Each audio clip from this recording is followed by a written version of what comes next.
بسم الله إن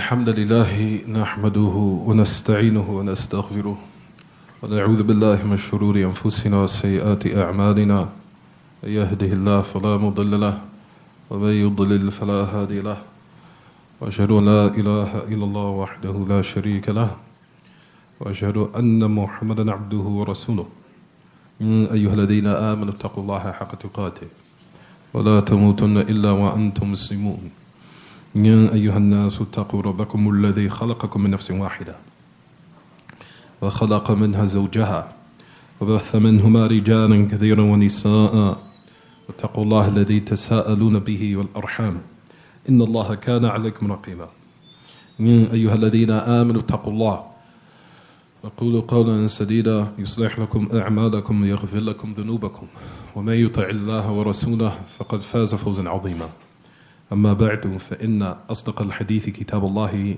عز وجل وأحسن هدي محمد صلى الله عليه وسلم وشر الأمور محدثاتها وكل محدثة بدعة وكل بدعة ضلالة وكل ضلالة في النار. Is this the first official lesson in the chapter? We're going to start in Buloogh al-Maraam, called Bab Ishrat al-Nisa, the chapter of having good dealings and appropriately dealing with and treating kindly women. It's the first chapter which we'll talk about. We're going to inaugurate today, inshallah, bi'idhnillahi ta'ala. So for next week, brothers, and I tell everyone, and I constantly remind them of this, bring your books to class. I said it's not a lecture. These are classes. We go through books. We finish them. That's what. Where you going, Abdur? Your PDF. These are not a series of lectures. Rather, this is a class where we're going to go through books. That's how people become scholars, and that's how people get strong in their knowledge. They go through books and they finish them. It's not just a series of lectures, lecture. Rather, a person gets a book, he picks it, gets it, and you see that the ulama, how they became scholars, they finished books. That's how people became scholars. And you find that the majority of the ulama, if not all the ulama, Ahl Sunnah, they finished Buloogh al-Maraam. They finished it from the first to now. They finished it, memorized the hadith of it and everything. They finished the chapter, he went through the whole book, finished. Lectures, the ulama do it time after time, but that's not what they would do habitually. They get a book, they start it, finish it. Get another one, start it, finish it. That's how you get strong. That's how a person gets strong. Lectures is done from time to time. It's like an occasional thing. That's done occasionally. But what is done habitually is one starts a book, starts with it, finishes it, especially those books that raises an individual in his knowledge, such as these books in which we're learning now, by the great scholar or illustrious scholar, Al-Hafid Shamsuddin Ahmed ibn Ali Al-Hafid ibn Hajar Al-Asqalani rahimahullah rahmatuhu wasi'ah. As we started the book before Ramadan, we finished Kitab al-Hayd wa Nifas for the women. And likewise, we're going to start this chapter in how Bab al-Ishrat al-Nisa, the chapter of how to treat a woman kindly and having good dealings with her, and knowing how to deal with her in an appropriate manner of what agrees with the Kitab and the Sunnah. Because a lot of us, like we said, we want to start off by two introductions. Number one is our advice to our sisters and giving the introduction. First, we want to say, brothers and sisters, don't forget to bring your books, Buloogh al-Maraam. You'll find the chapters that's titled Bab Ishrat al-Nisa, the chapter of having good dealings with women and treating them kindly. The Ishrat al-Nisa, or how to live with them. How to live with them.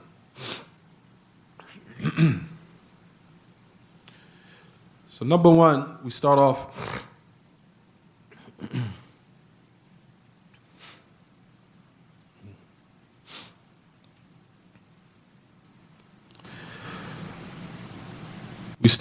by saying and directing this wasiyah, what is advice to our sisters. Number one is that majority of our sisters, when they enter the fold of Islam, especially when they are people who have recently become Muslim, a lot of women do not realize why they are covering or why they are leaving off certain matters, and why they are performing certain acts and duties, and who they're doing it for. Number one is that we all were created for the worship of Allah Tabaraka wa Ta'ala. We know that. As Allah Tabaraka wa Ta'ala says in His book, مَا خَلَقْتُ الْجِنَّ وَالْإِنسِ إِلَّا لِيَعْبُدُونَ مَا أُرِيدُ مِنْهُمْ الرِّزْقِ وَمَا أُرِيدُ أَن يُطْعِمُونَ إِنَّ اللَّهَ هُوَ الرَّزَّاقُ ذُو الْقُوَّةِ الْمَتِينُ. Allah Tabaraka wa Ta'ala says in His book, He says, as we all know, I've not created jinn and ins except to worship me. So that's the basis and the foundation of why everyone was created. Likewise, those who have been created from Adam, meaning from the rib of Adam, is likewise Hawa, who is a female. So Allah Ta'ala created men and women to to worship Him alone. That's number one. So to get straight to the point, because we want to take a lot of time in this, because we want to get directly into the book, so when a woman becomes a Muslim, she has to rectify herself and have her goals and have her mind straight before she can make and aid anyone else. There's a lot of women these days, or a lot of our sisters these days, rely on finding comfort in a man in order to rectify herself. And that's incorrect. She needs to rectify herself before she can rectify and help and aid someone else.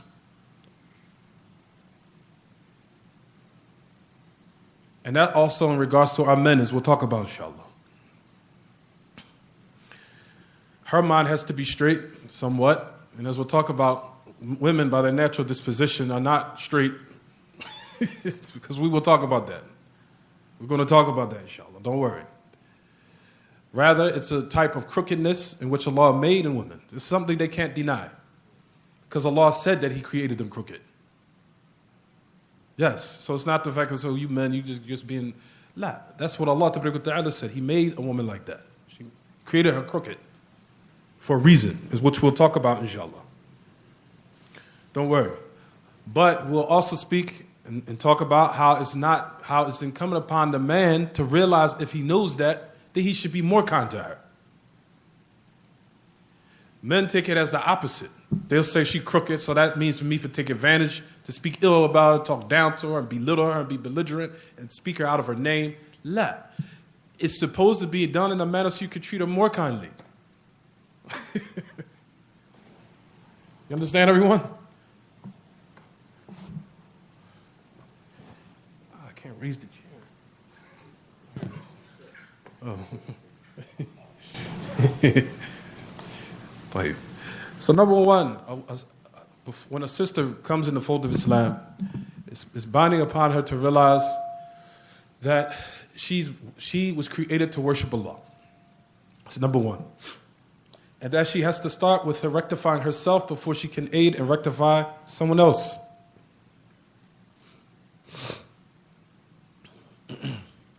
Because a lot of situations in America, and this is a side point, a lot of situations in America here in the West, a lot of our sisters become Muslim and they'll cover, and it's usually because of a side relationship with a man. And they're covering their face or they're covering their body. You want me to do it? The man. It's all connected with the man. She's covering for the man. She's praying 5 times a day for the man. She's doing certain affairs of, for example, cooking for the man. Everything is for the man. Incorrect. Wrong. Because once that man leaves, and as soon as something goes wrong, what do? You go back to taking off the jilbab, doing everything was impermissible, and then the woman will say, and then you ask the sister, what happened? The man hurt me. Mm-hmm. Yep, so that's the reason why you're in the state you're in now. You did it for who? You did it for who? You did it for the man, or did you do it for Allah? If a woman did it for Allah, this is the feedback because of the microphone. If a woman did it for Allah, Ta'ala, she would know that even though the man might have treated her improperly and dealt with her in a manner that opposed or went against the Kitab and Sunnah, she still will continue in her religion and being steadfast upon that, even if the relationship, not the relationship, but the marriage, even though the marriage didn't work out. I'm not going to say relationship because we need to specify that. Marriage, that if the marriage did not work out, then she continues being steadfast upon her religion. And that goes back to the asl, or the origin we just laid down, which is what? That she does not do any type of act of worship except it's for who? For Allah ta'ala. She covers for Allah. She leaves off putting weaves in her hair for Allah. She leaves off plucking her eyebrows and shaping them up like the kuffar women or the kafir women do for Allah. She's also offers herself and beautifies herself because she's earning the pleasure of Allah. She's trying to make her house comfortable for her husband for Allah. She's decorating herself and getting herself prepared for her husband at night for Allah, because she knows through her husband's pleasure she's going to earn the pleasure of her Lord. And it's not the fact that her heart is tied in towards the man. Rather, her heart is tied in with Allah ta'ala first. That's number one. Because all those acts, they are acts of worship. They are acts of worship. Her leaving off and her doing obedience. Because rewards is based upon two things, as we know. Number one is carrying out an affair. And number two is leaving off what is impermissible. And your person will receive a reward for both. What is to carry out those commands and those duties that Allah is obliged upon everyone to perform. And likewise, leaving off affairs in which Allah has made unlawful. If a person does it for his pleasure and seeking out his face, then he receives that reward. So all those acts that a woman does, her covering, is for Allah. Her leaving off perfume and going outside and people can smell that scent from her. All that she's doing and leaving off those affairs for Allah. Not putting weaves in her hair, she's doing it for Allah. She's covering for Allah. She's doing all these things for Allah ta'ala, not for a man. And that's the number one thing we want to lay down before we start talking about these issues, because they keep constantly coming up, or they keep constantly happening on so many occasions. You find the women, the reason why they left off being steadfast in their religion, because they always say, the man hurt me. A man hurt me. A man hurt me. That's the reason why I'm like this. A man hurt me. Because this is the reason why I'm doing this. Why you got a weave in your hair? Man hurt me. Why are you plucking your eyebrows now and shaping them up? Man hurt me. Why are you wearing tights? Man hurt me. What was your religion for then? You understand, everyone?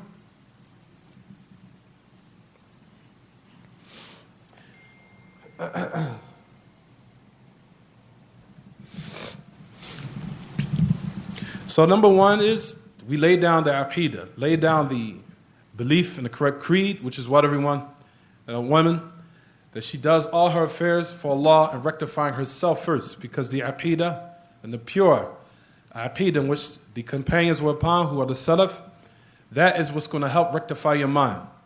Because you'll find that the Prophet ﷺ have focused on this affair, purifying the ubudiyyah and the worship of Allah for 13 years in Mecca. Why? Because the Prophet ﷺ was trying to get the people's mind straight and building their ma'rifah of Allah, building their knowledge of Allah first, which is the most important. Because if you establish that and deep-rooted in the people, then what comes after it is going to be what? It's going to be easy, and the people are going to practice it because they know they're doing it for Allah. So once a person lays down his foundation of his ma'rifah, of his knowledge of Allah, ta'ala, and having good dealings with his Lord, then she's going to have good dealings with the people. For if a person has good dealings with his Lord and has knowledge of his Lord, and the foundation is deep-rooted, then what comes as a result of it, the rest of the acts of the slaves will be what? Correct. In all the branches and all the subsidiary matters, meaning in the branches, whether it be in. And when we say branches, we mean by that which is covering herself, covering her body, leaving all perfume. Those are from the fudur'. That's from fiqh. That's not from the usul, that's from fiqh, that's from the fiqhiyat, or the furu'iyat, from the subsidiary matters of the branches. Covering up, leaving all perfume, treating her husband nice, being respectful in the household to her husband. All that is from what? the branches. But those acts will not be correct unless the what? The foundation is correct. If the foundation is correct and she learned her aqidah, then likewise, we said, the rest of her actions are going to be what, everyone? Are going to be sound and upright and correct. And if it doesn't work out in the end, she still has her usul with her. She still has her foundation with her. Because at the end of the day, okay, brother, I didn't work out. I'm still going to be an upright Muslimah because I did it for Allah. And I'm going to continue my life in being upright with my Lord, even though you treated me bad. Understand, everyone? Is it clear?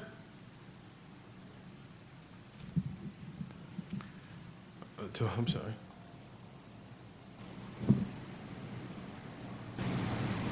Yeah, inshallah. Yeah, I'm taking. طيب. So that's number one.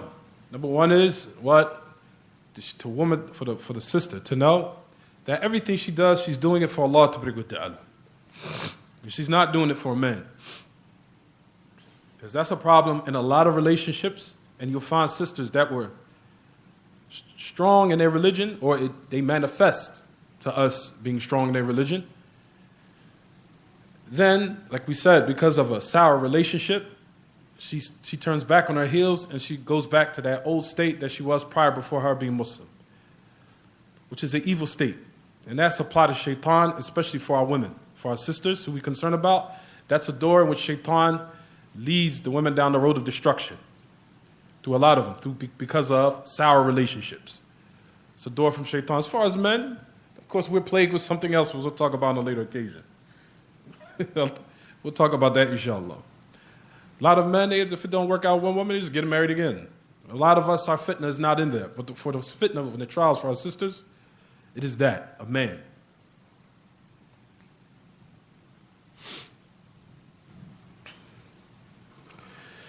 So number one is her worship is for Allah subhanahu wa ta'ala. That's number one.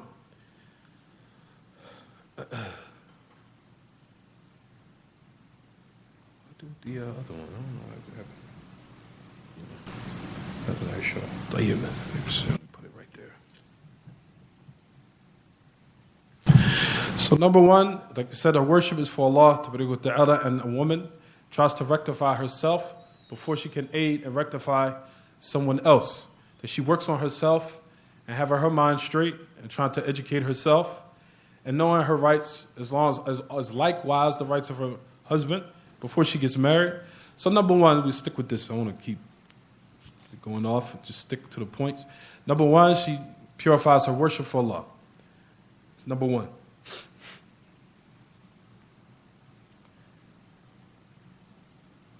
Number two, for the introduction, in which we're going to start off, inshallah.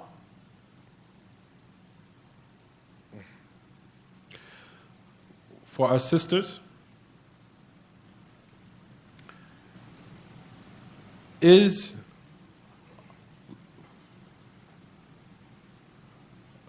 how to build herself and strengthen herself in her aqidah, in her belief, and in herself. And the only way a woman is going to achieve being confident and self-esteem is through having a proper aqidah. The only way you're going to have self-esteem, having confidence in yourself, is having a strong aqidah. Having a strong foundation. And the only way you'll achieve happiness is having a sound aqidah, and also likewise what necessitates from that, which is what? Applying it in application, and also doing those abundance of righteous actions.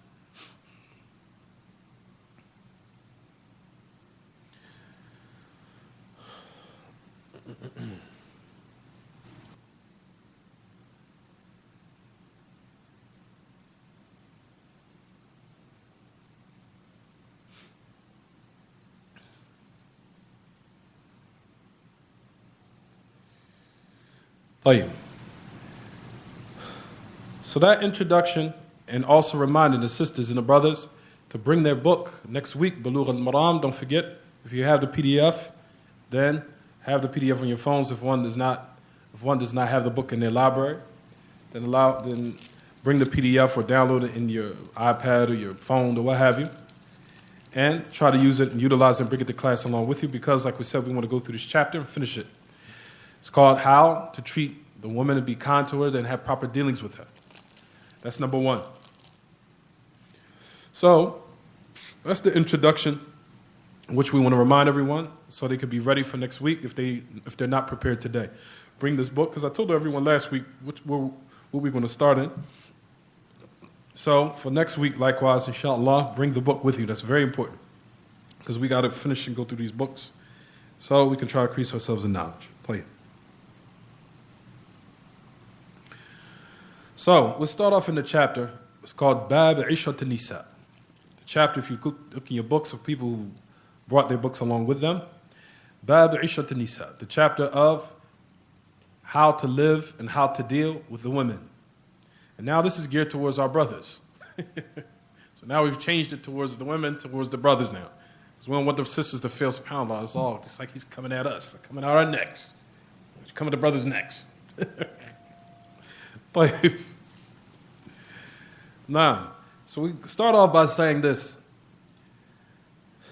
As even, there's a whole chapter of speaking about how to deal with women, how to treat them kindly, and how to deal with them in accordance with agrees with our religion that's in the boundaries of the Book of Allah and the Sunnah of the Prophet ﷺ. وعشرة المعروف حتما أوجبي نص الكتاب وأحاديث النبي فقد روي عن النبي من قوله خيركم خيركم لأهله. Treating a woman properly is obligatory. Treating her kindly and nice is obligatory. It's obligatory. Treating a woman kind. Don't think I'm looking at you. Does somebody look? Why are you looking at me? What you trying to say? You understand? Okay. Treat a woman properly. I'm just looking at you, but I'm addressing everybody. So عشرة المعروف حتما أوجبي نص الكتاب وأحاديث النبي. Treating a woman kindly with ma'ruf. What I want to talk about the meaning of ma'ruf is obligatory. By the Book of Allah and the ahadith and the Prophet sallallahu alaihi wasallam. It's starting to stimulate my sugar. You guys can excuse me. He says, as it was narrated upon the Prophet sallallahu alaihi wasallam, his statement, the best of you are the best of you to his family. And likewise, a person having sabr and ihsan, as much as he's able, is obligatory upon him, just like it's obliged and it's obligatory upon a woman, obedience to her husband.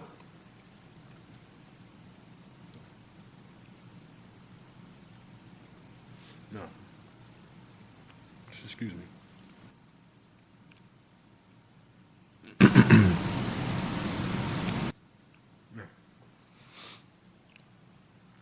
So, number one, and this is directed towards the brothers. A lot of us, and when we were Muslim, a lot of us thought that Islam, based upon of how, and this is also a recommendation, or just something that's recommended for all, rather it's obligatory upon us, all of us. How the West raised us was wrong, right? How we were raised and how ideologies of how we looked in women, how we deem women, and our perspective and our minds is warped. A lot of us were raised in order to say women are just pleasurable play dolls. That's it. We enjoy ourselves and then get out of here and we move on with the next. A lot of us have that mentality. And it's a big joke. Women are a big joke. A lot of us have that mentality before we were Muslim. And they just, because that's what they look like. They just wear, they like to show their breasts and all that. So you're just for sex. That's it. Nothing more, because that's what you show to me anyway. So you show your breasts, your butt, and all that other stuff, and your beauty. You're just a sex toy, that's it. Then move on with the next after I'm finished. So you don't have really any respect for her like that. Just a sex toy, that's it. So a lot of us have that mentality. Some of us were raised with some morals by our parents. If we was raised by our parents or our mothers or our fathers, and they instilled qualities of respecting women. But usually, for us in America, especially in the West, the way they are and way they show and display women is as if they're a sex toy. You can look on the billboards, a naked woman. If you look on how they advertise commercials, naked women. Everywhere you look, women are wearing short dresses, tights, whatever, you name it. It's like some type of sexual attraction or sexual call every time you look and turn. And they think it's freedom. Rather, they're slavery and they're taking advantage of the woman. But they think they switched it where shaitan makes the kuffar say, no, you're free and liberated. Yeah, you're free and liberated. You're more open now to be taken advantage of.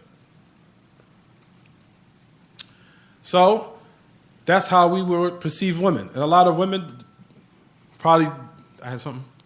Oh. And a lot of women likewise think that men, likewise in the same light. A lot of them were raised with the mentality that men are just oppressive people that beat up on their women and they slap them, they treat them improperly, and they don't know how to treat a woman, and they're always raising their voice in the house, and they're always getting drunk, and they're always just smacking a woman around the house, and they just treat them improperly, and they're real tyrannical and belligerent in their houses, and they have this type of mentality of men. And that men are only good for basically to get what you can get out of them, get what you want. Or as they say, what's the statement they used to say before? What is it? You got to get what you got to get what you want. Use what you got to get what you want. Use what you got to get what you want. And also likewise, we was raised likewise, and a lot of us, we'll talk about inshallah, we were only raised, women were raised for one man to be with one woman. That's it. And they're not trying to erase that mentality out of their head. That's the West pumping that poison in your head. Otherwise, the asl and the origin, even the kuffar of the past, they knew that polygyny was something that was the norm. There was nothing weird about it, nothing strange. It only became strange when we came with these new century imperialism of America. That's when they put it and demonized it and deemed it to be something disgusting. Whereas now you see how Allah has exposed these people here by them legalizing homosexuality. But we're beasts. We're the what? We're the ones who so-called what? We call to marriage and people being married and not to have premarital relationships and not to have these homosexual relationships and to grow families and to grow love amongst each other by having and getting married. But we're the ones that's what? We're the ones that's so-called weirdos and strange. But they're even going to the next step, which is now to have what? They're calling towards, if you look on it in the news, they even now starting to have the boy and the man relationship. They're trying to legalize that soon. Yes, it's going to get more weird and more weird and more weird and more weird. They're trying to do that now with consent. If the little boy is in agreement with being intimate with a grown man by their consent, then they can do it. Yes, it's going to get worse. Yes, it's getting there. But we're the weirdos. You guys want to have 4 wives? Weird, you're weirdos. Like, so all those Western ideologies and us, ya ma'ish al-ikhwa, all of it we need to erase out of our heads and start a new page and try to purify our minds of how a lot of us were raised and cultivated. Some of us, like we said, alhamdulillah, some of our parents have instilled some type of respect and morals in our heads. That agrees with Islam, and we need to keep that. If it goes with our religion, we keep it, and we hold on to it. If it opposes it, we have to rid ourselves of it. As we'll talk about, inshallah. Don't worry. Throughout the lessons, as we break it down, we're going to expose every type of way we were raised in order to rid ourselves of it so we can improve our relationships with our homes and our families. So these type of perception, or how we used to perceive women, we have to erase ourselves and our minds of it, how we used to perceive women. And likewise, women and our sisters, they need to erase how they used to perceive men before Islam and don't carry that type of way of thinking with them over in Islam. Because a problem here in America with a lot of us is that we carry so much ways before we Islam, we can't shake it.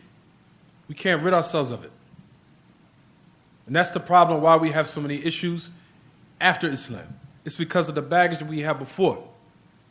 And we never want to rid ourselves and try to improve ourselves by ridding ourselves of that disgusting baggage that we had in kufr, or while we were in the state of kufr. And we just carry it on thinking that it's manly, and it's not manly. Anything that opposes the kitab and the sunnah is not manly. To smack a woman is not manly. To call out her name is not manly. Being a man is how the Prophet ﷺ was. That's a man. That's it. You base everything based upon how he dealt with his women. That's a true man.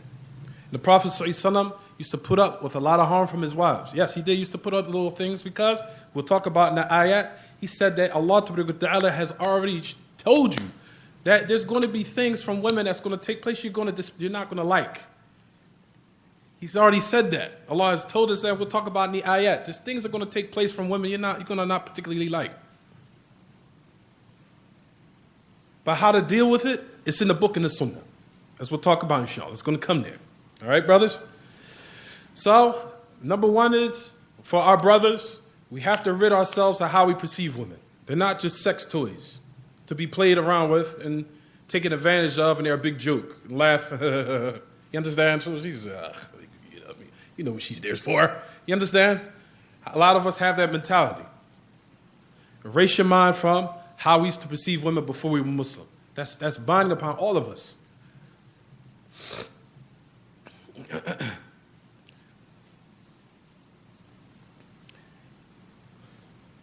Also, number two is what we're going to start off right now in the chapter.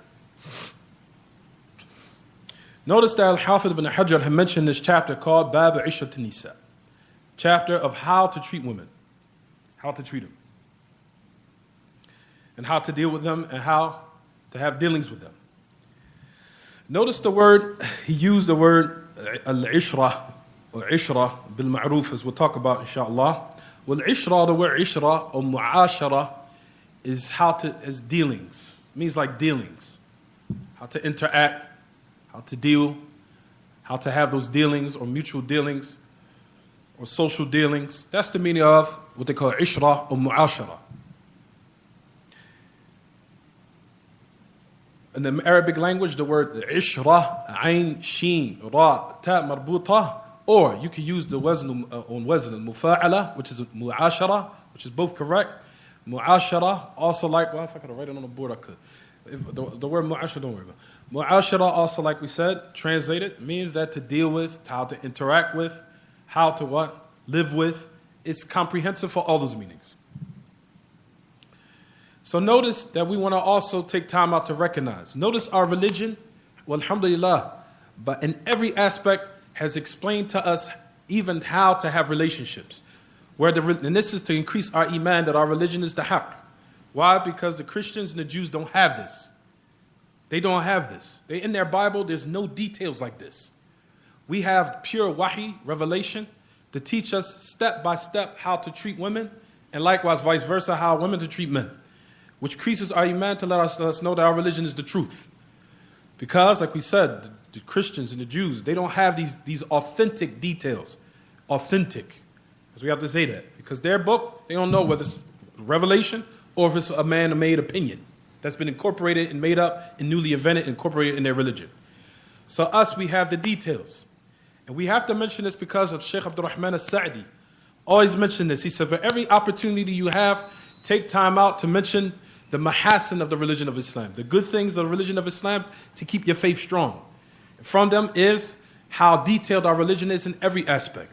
Every type of affair you can think of, whether it be in politics, or the aspect of how to govern the country, or how to deal with your wife, or how to deal with your children, or how to deal if you have more than one wife, or how to deal with your financial affairs, and also on how one deals with his neighbor, how to deal with his wife, how to deal with his mother, how to deal with his brother, how to deal with his sister. Anything you can think of, there's a detailed revelation text for it. How to go out in the bathroom, how to go out the bathroom, what to say when you put your clothes on, what's impermissible as far as clothes, what type of clothes to wear, how a woman decorates herself, how a person wears their hairstyle. A lot of Muslims don't know. Because we're going to talk about those texts. You're not supposed to be having these mohawks and these dreads emulating these kuffar out here. And also likewise the women cutting the side of their hair, getting mohawks. We'll talk about all that inshallah. The Prophet ﷺ prohibited, there's a hadith called Naha an al-Qaza'. The Prophet ﷺ prohibited the qaza'. That's a hadith to show that how to wear our hair. There's a text for it. The Prophet ﷺ prohibited the qaza'. The qaza' is to have one side longer than the other. That knocks out all those stupid trends that the Muslims wear of mohawks, high top fades, whatever. It's all knocked out the box by that one hadith. Because one part is longer than what? The other. So our religion teaches us all these affairs, right? Ya ma'ash al-ikhwa. It teaches us all those affairs. And it shows that our religion is the haqq, about how detailed it is in every aspect. So, number one, we say, getting back to the word ishra. The word ishra was obligatory, as Allah Ta'ala says, and Allah uses this word in His book. He said, "Ashiru hunna bil ma'ruf." He said, have dealings and interact with the woman bil ma'ruf. And that was made in what they call sighat al-amr. And it was made in a form of what is a command. Now listen to the ayat. Allah Ta'ala in this ayat is saying, deal with them. I command you to deal with them in kindness. I command you. It's ashiruhunna bil ma'ruf. I command you to deal with them and treat them kindly. It's as if the ayah is saying, I command you to treat them kindly. I command you to treat them what? Nice. Listen to the rest of the ayah. Listen.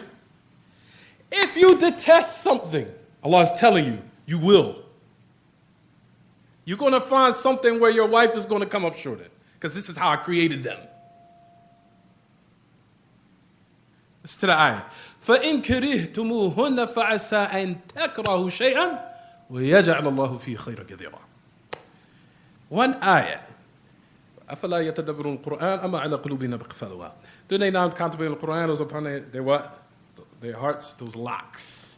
طيب. Allah is telling you already, when you get married, you're already going to see something from your wife. You're going to what? Dislike, because He said, I created them like this. If you detest from her something, maybe perhaps you will detest something and Allah will make a lot of good in it. So what is Allah telling the brothers here? What is He saying? Treat the woman kindly because they are crooked. And because of their crooked, it's binding upon you to treat them more kindly. And every man knows, even it's a shame that we have the wahi, even the kafirs know that if you treat the woman, she even might have something, some type of way, or something might happen from her, or some type of conduct and behavior that you might be irritated from. And then if you see the man treat her kindly, what will eventually happen? The wife will start respecting her.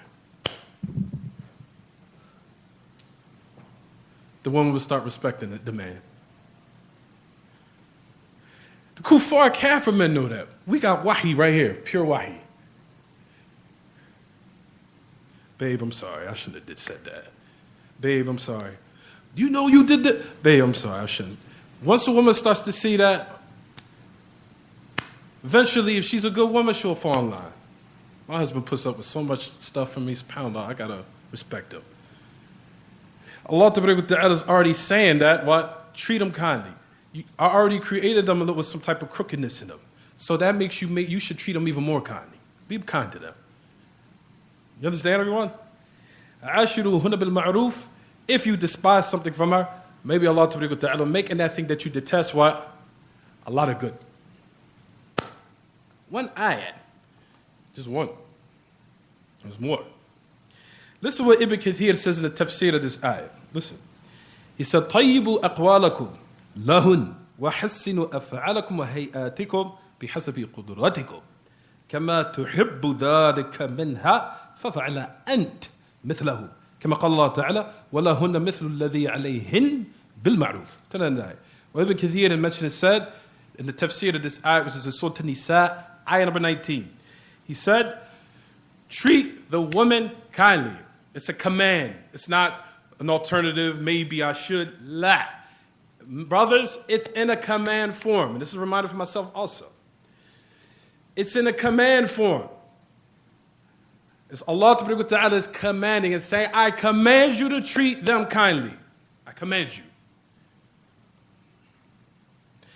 And in the ayah, Allah Ta'ala is, if He's saying to you, I've already created them with some type of crookedness. You're going to find something in her, the relationship with something from her you're going to detest. We're not talking about shortcomings in the salat. We'll talk about that, inshallah. I'm not talking about the 5 duties of salat. Some things can't be tolerated. But certain small behaviors and how she is in her behavior, can be tolerated, and you can have sabr for that. But as far as going out exceeding the bounds by her not praying her five salawat, that's something different. I'm not talking about that. We're talking about little discrepancies, maybe in her akhlaq and in her character, certain times. Then it's binding upon you to have what? Have patience. طيب. So this is what Ibn Kathir says. I command you, Allah is saying, I command you to treat them well. He said, طَيِّبُوا أَقْوَالَكُمْ. He says, decorate and also make it good and wholesome, and also likewise make it tayyib. He says, decorate and make your statements beautified. Talk to them kindly. Also likewise, make it good, your actions toward them.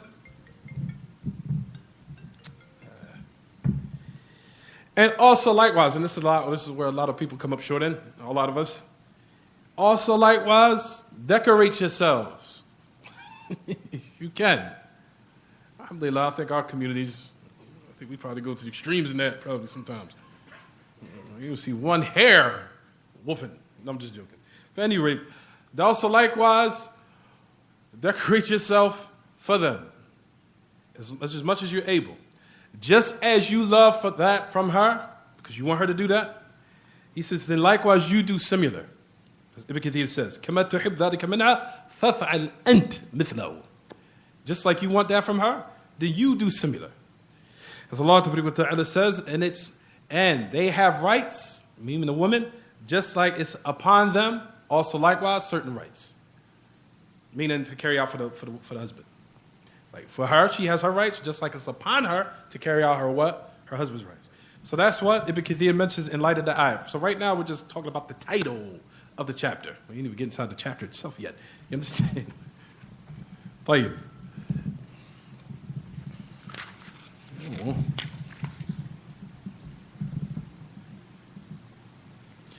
Likewise, the Prophet ﷺ had mentioned and said, the best of you, the best to his family, and I'm the best to my family, as we know the hadith. And that was from the akhlaq. And I'm going to read from our Shaykh Zayd ibn Hadi al-Madkhali, Hafidhullah Ra'ah, where he gave a good explanation of this hadith of the Prophet ﷺ, Shaykh Zayd, Rahimahullah, Rahmatu Waziyah.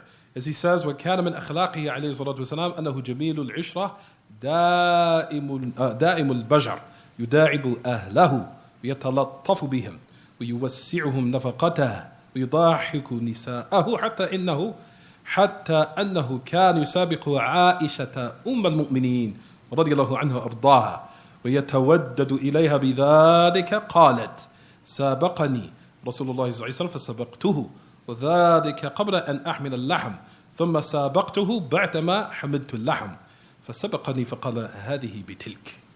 To the end of the hadith. He says that Shaykh Zayd ibn Hadi Madkhali Hafidhullah or Rahimahullah وجزاه الله عنا وعن المسلمين خير الجزاز. He said that the Prophet ﷺ from his akhlaq, he says that he was Jamil al-Ishra. He used to always treat his wives kindly. And he also used to always da'im al-bashar. He used to be open, and he used to be a person that he was comfortable being around. Alayhi salatu wassalam. And he used to play with his family, and he used to be gentle and kind with them, and he also used to spend on them. And he also used to make them laugh. He says, even, you'll find that the Prophet ﷺ had raised Aisha, as we know the hadith. He raised her.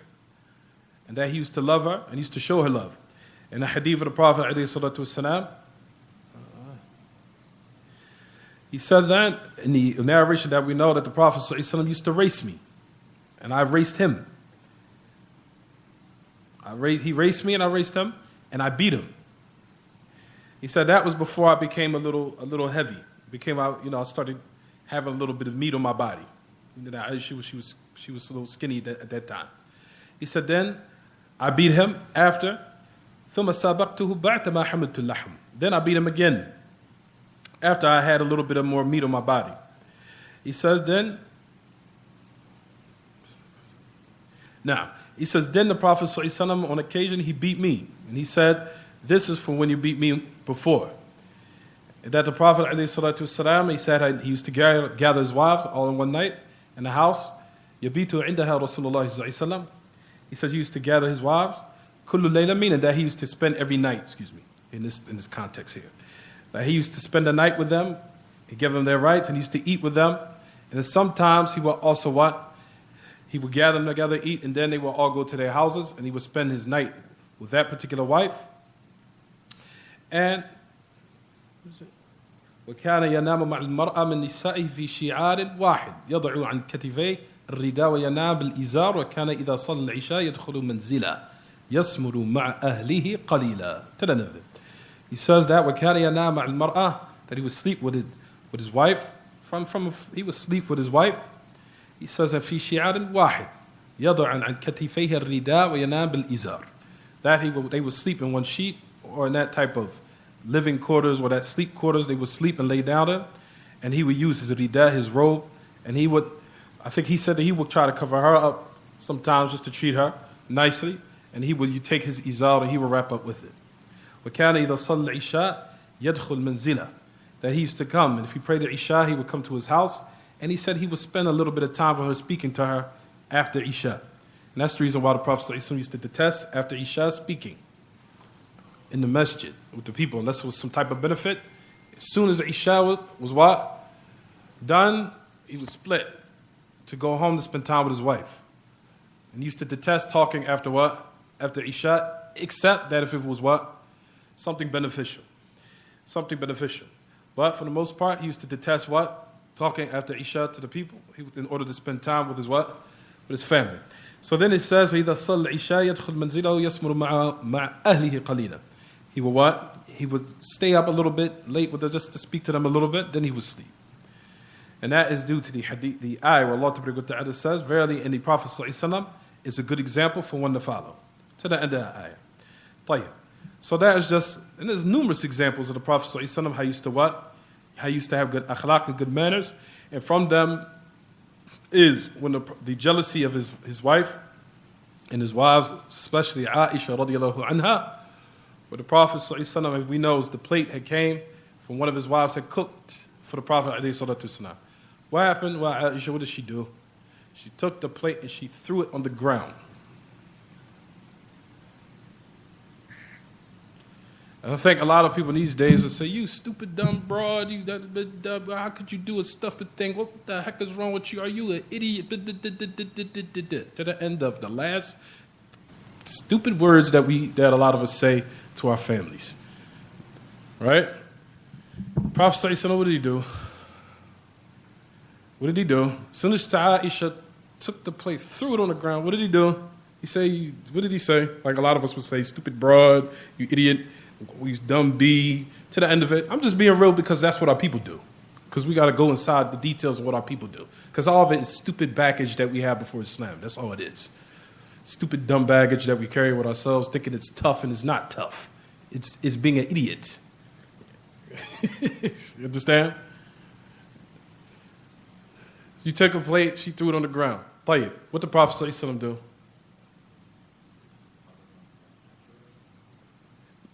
You're close. No, that's the Athar of Umar ibn Khattab.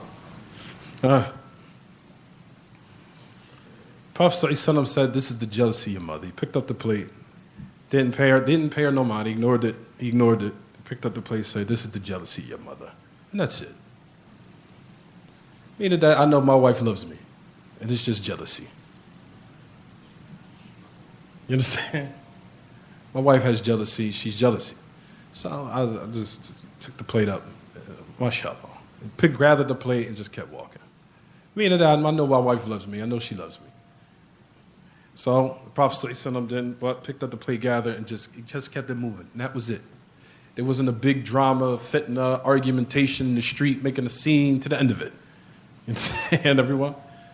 Giving bad da'wah to the kuffar by seeing a covered Muslim wearing black and a man wearing the thobe arguing and cursing.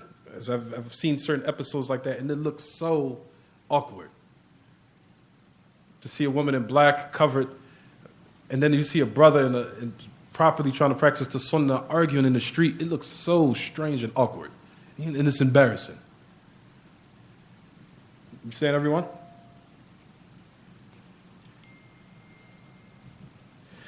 طيب. So that was the chapter in which we inaugurate I wanted to talk about this. Ooh, it's 3 o'clock. So that's the chapter which we started the chapter with. And we'll stop here, inshallah, brothers. For next week, inshallah, we're going to start in the chapter itself.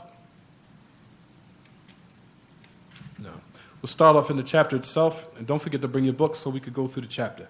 It's really, really important that we go through this chapter. Like we said, because this benefit for all of us is not just geared towards the sisters, as a lot of people think these lessons are just for the women. No, it's for all of us. To know how to deal with our spouses. How to deal with our spouses in the house properly, in the boundaries of Islam. And like we said, we hope that all of us try to start off with a new page by realizing, like we said, a lot of us, we know that our religion that we're upon, Christianity, Judaism, all the other religions, Allah Ta'ala gave us tawfiq to what? Realize that those religions are religions of falsehood. They're false. The religions that have been distorted, changed by man.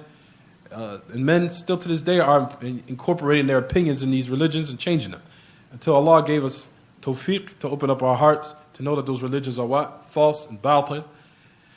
So just as we knew the religion we were upon prior before we Muslims was batil, then we have to also come to the realization that a lot of ways we were raised with were also likewise batil. How we were raised and our ideologies and how we perceive and how to do certain things in our relationships also has to be rectified and changed.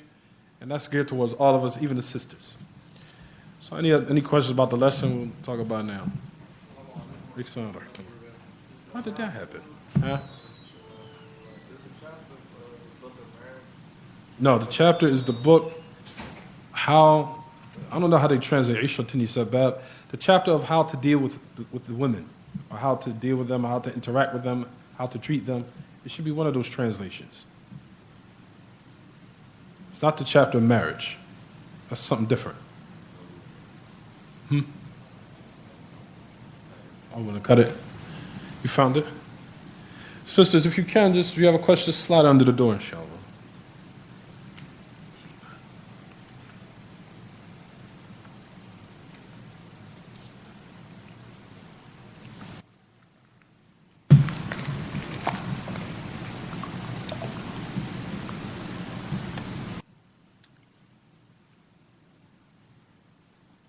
Is your family over there somewhere? Oh, okay. No, I was asking that because if your family was over there, they send you a text for just to make it more quick, that's all. Just to move a little bit more expeditiously. Huh? Are your family over there? If they want, they could put it under the door, they could send the text to you, just to make it quick. So we can move a little bit more expeditiously.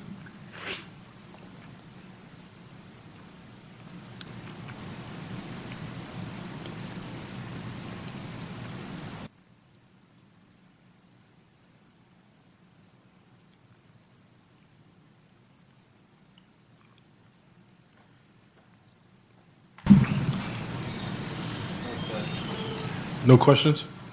Oh, alhamdulillah. Jayyid. So sisters, also likewise, don't forget consistency. Come to class and be consistent is important. Don't forget, bring your books.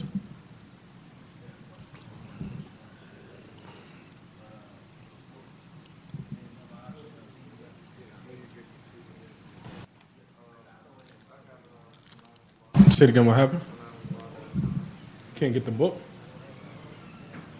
You get the PDF. All you gotta do is Google. The phone.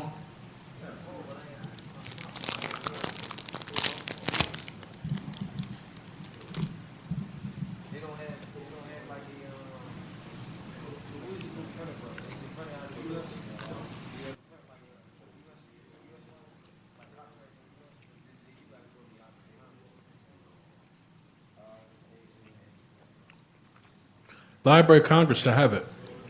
Maybe you could get it and copy it. Just do it like that.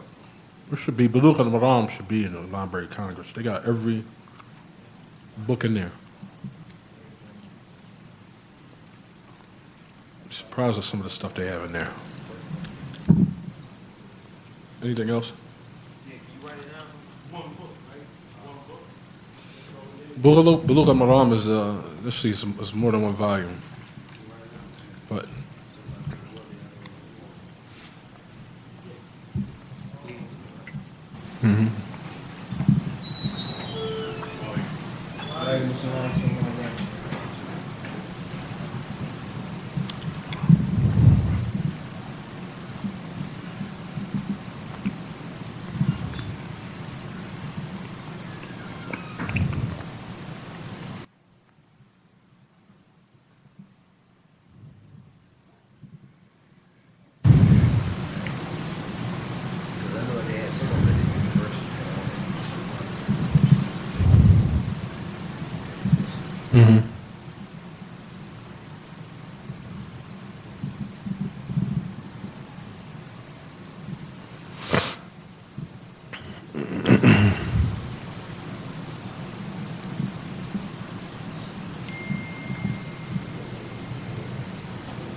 that's it. Buloogh al-Maraam by Hafiz al-Hajarat. Put the translation down. Anything else, brothers? The books from the Arabic class? I don't know. I'm not sure. You could get a PDF and ask one of the brothers to copy it. Just copy it.